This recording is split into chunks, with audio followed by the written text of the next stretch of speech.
ನಮಸ್ಕಾರ Karnataka 5 star Kannada YouTube ಚಾನಲ್ಗೆ ಸ್ವಾಗತ. ಇತ್ತೀಚೆಗೆ ದೇಶಾದ್ಯಂತ ಒಂದು ಪದವನ್ನು ನೀವು ಹೆಚ್ಚಾಗಿ ಕೇಳಿರಬಹುದು.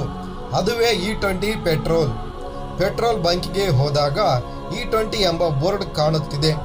ಆದರೆ ಈ E20 ಎಂದರೇನು? ಇದನ್ನು ಯಾಕೆ ತಂದರು? ಇದು ನಿಮ್ಮ ಬೈಕ್ ಅಥವಾ ಕಾರಿನ ಇಂಜಿನ್ಗೆ ಒಳ್ಳೆಯದ? ಹಳೆಯ ವಾಹನಗಳಲ್ಲಿ ಏನಾಗುತ್ತದೆ? ಮೈಲೇಜ್ ಕಡಿಮೆಯಾಗಬಹುದಾ? ಈ ನಿರ್ಧಾರದ ಹಿಂದೆ ಕೇಂದ್ರ ಸಚಿವ ನಿತಿನ್ ಗಡ್ಕರಿ ಅವರ ಪಾತ್ರ ಏನು? ಇಂದಿನ ಈ ವಿಡಿಯೋದಲ್ಲಿ E20 ಬಗ್ಗೆ ಆರಂಭದಿಂದ ಕೊನೆಯವರೆಗೂ ಸಂಪೂರ್ಣ ಮಾಹಿತಿಯನ್ನು ಸರಳವಾಗಿ ಕನ್ನಡದಲ್ಲಿ ತಿಳಿದುಕೊಳ್ಳೋಣ ಬನ್ನಿ. E20 E ಎಂದರೆ ಎಥನಾಲ್, 20 ಎಂದರೆ 20%. E20 80% petrol, 20% ethanol. ಎಥನಾಲ್ ಒಂದು ರೀತಿಯ ಆಲ್ಕೋಹಾಲ್ ಆಧಾರಿತ ಜೈವಿಕ ಇಂಧನವಾಗಿದೆ. ಇದನ್ನು ಕಬ್ಬು, ಮೆಕ್ಕೆಜೋಳ, ಅಕ್ಕಿ ಮುಂತಾದ ಕೃಷಿ ಉತ್ಪನ್ನಗಳಿಂದ ತಯಾರಿಸಲಾಗುತ್ತದೆ. ಎಥನಾಲ್ ಹೇಗೆ ತಯಾರಾಗುತ್ತದೆ? ಕಬ್ಬಿನಿಂದ ಸಕ್ಕರೆ ತೆಗೆದ ನಂತರ ಉಳಿಯುವ ಮೊಲಾಸಿಸ್ನಿಂದ ಎಥನಾಲ್ ತಯಾರಾಗುತ್ತದೆ. ಈ ಉತ್ಪಾದನೆ ಎಥನಾಲ್.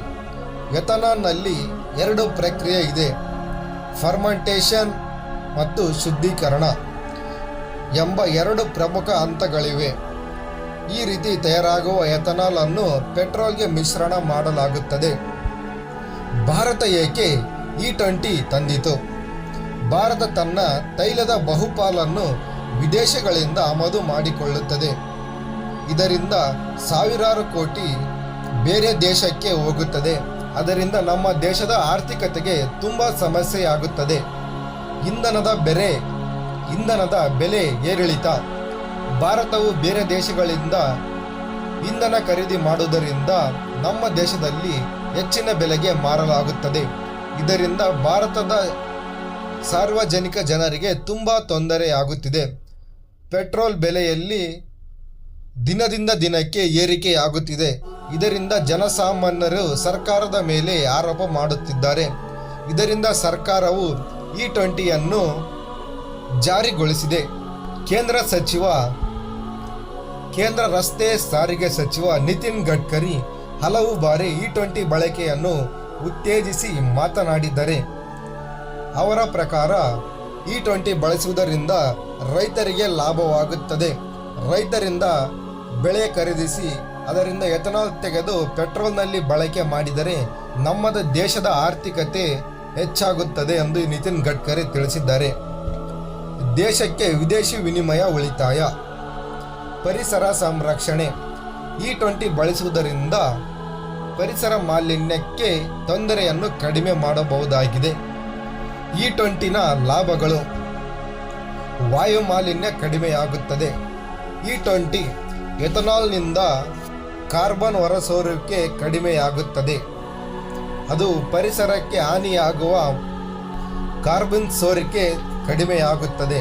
ಅದರಿಂದ ಪರಿಸರ ಮಾಲಿನ್ಯ ಕೂಡ ಕಡಿಮೆಯಾಗಬಹುದು ಎನ್ನಲಾಗುತ್ತದೆ. ಪೆಟ್ರೋಲ್ ಮೇಲಿನ ಅವಲಂಬನೆ ಕಡಿಮೆಯಾಗುತ್ತದೆ. ಬೇರೆ ದೇಶದಿಂದ ತರಿಸುವ ಕಚ್ಚಾ ತೈಲದ ಮೇಲೆ ಅವಲಂಬನೆ ಕಡಿಮೆಯಾಗಬಹುದು. E20 ಅನಾನುಕೂಲಗಳು: ಕೆಲವು ಹಳೆಯ ವಾಹನಗಳಲ್ಲಿ ಇಂಜನ್ ಪ್ರಾಬ್ಲಮ್ ಮತ್ತು ಮೈಲೇಜ್ ಕಡಿಮೆ ಕೊಡಬಹುದು. E20ಯನ್ನು ಯಾವ ವಾಹನಗಳಲ್ಲಿ ಬಳಸಬಹುದು?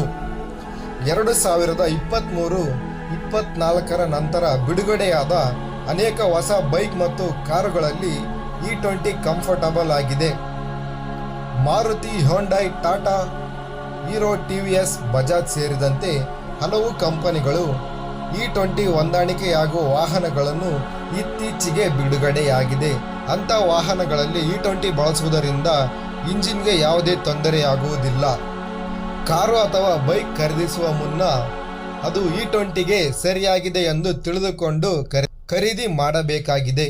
E20 ಬಗ್ಗೆ ಹರಿದಾಡುತ್ತಿರುವ ತಪ್ಪು ಕಲ್ಪನೆಗಳು: E20 ಹಾಕಿದರೆ ಇಂಜಿನ್ ತಕ್ಷಣ ಹಾಳಾಗುತ್ತದೆ ಎನ್ನಲಾಗುತ್ತಿದೆ.